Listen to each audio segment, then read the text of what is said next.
Nouveau thème abordé, la préparation semi-marathon.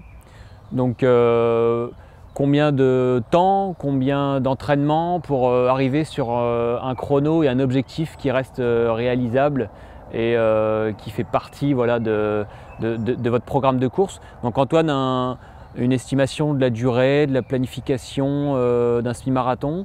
Donc un semi-marathon qui va se courir en fonction des personnes de 1h30 à 2h en fonction du niveau. Voilà, un semi-marathon environ sur 2 mois et demi de préparation.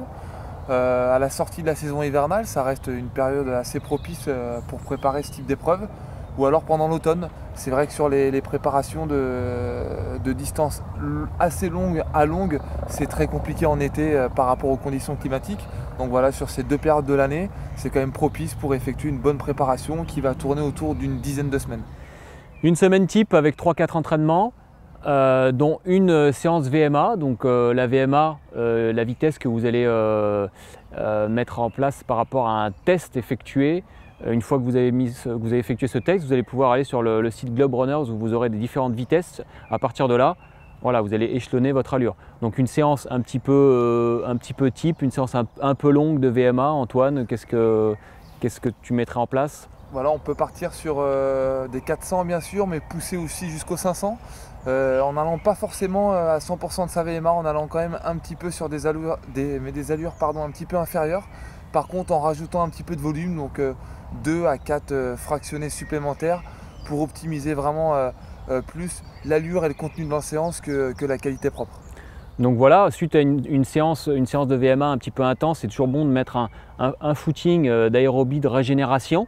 Donc ça sera la deuxième séance de la semaine. Sur la fin de semaine, on intègre une séance plus spécifique où on va aborder un petit peu la notion de seuil. Donc le seuil, c'est une allure où on est à la limite de l'aisance respiratoire. Ça s'effectue sur quel type de distance, de durée? Qu'est-ce que tu conseilles toi de ton côté? Faire un footing et finir par au début donc 10, puis 15, puis 20 minutes donc de travail de seuil qu'on va pouvoir quantifier en footing plus, footing actif entre guillemets, surtout pas en allure de course, vraiment un petit peu en dessous. Et là, garder une aisance respiratoire, un équilibre ventilatoire qui va permettre de nous faire travailler le cardio et un certain rythme au niveau des jambes. Et c'est un effort qui est très important et qui est primordial, surtout dans une préparation sur 20 ou 21 km. Donc ce qui est intéressant aussi de coupler à cette séance, c'est de rajouter un peu de volume derrière, donc souvent le lendemain ou au pire le surlendemain, rajouter là la sortie un petit peu longue de minimum 1h30, 1h45, ça peut pousser jusqu'à 2h si on est à 3 semaines de l'événement et qu'on vise à peu près ce temps d'effort. Donc cette préparation va nous amener tout doucement sur le jour J. Le jour J qui se prépare un petit peu en amont parce qu'il y a quand même une durée d'effort assez longue. Donc sur les 2 jours qui précèdent, quelques petits conseils que tu peux nous donner? Voilà, bien s'alimenter bien sûr, donc éviter de faire un festin matin, midi et soir bien sûr, mais voilà, rester surtout en cohérence par rapport à l'épreuve mais qu'on s'est fixé le dimanche. Recharger en féculents, c'est très important. Et puis voilà, prendre un petit déjeuner très complet mais le matin de la course, ne pas hésiter voilà, à prendre tout ce qui est gâteau sport, boisson d'attente, etc. Et puis bien s'équiper aussi au niveau énergétique, mais pour le semi-marathon en lui-même, où on va pouvoir voilà, consommer de l'énergie rapide sur les différentes distances qui vont agrémenter notre semi-marathon. Donc là effectivement c'est très important l'alimentation en course parce qu'on va dépasser l'heure et quart, l'heure et demie de course en fonction des uns des autres, et à partir d'une heure d'effort, c'est vrai qu'on a besoin de régénérer et de remettre un petit peu entre guillemets d'essence dans le moteur.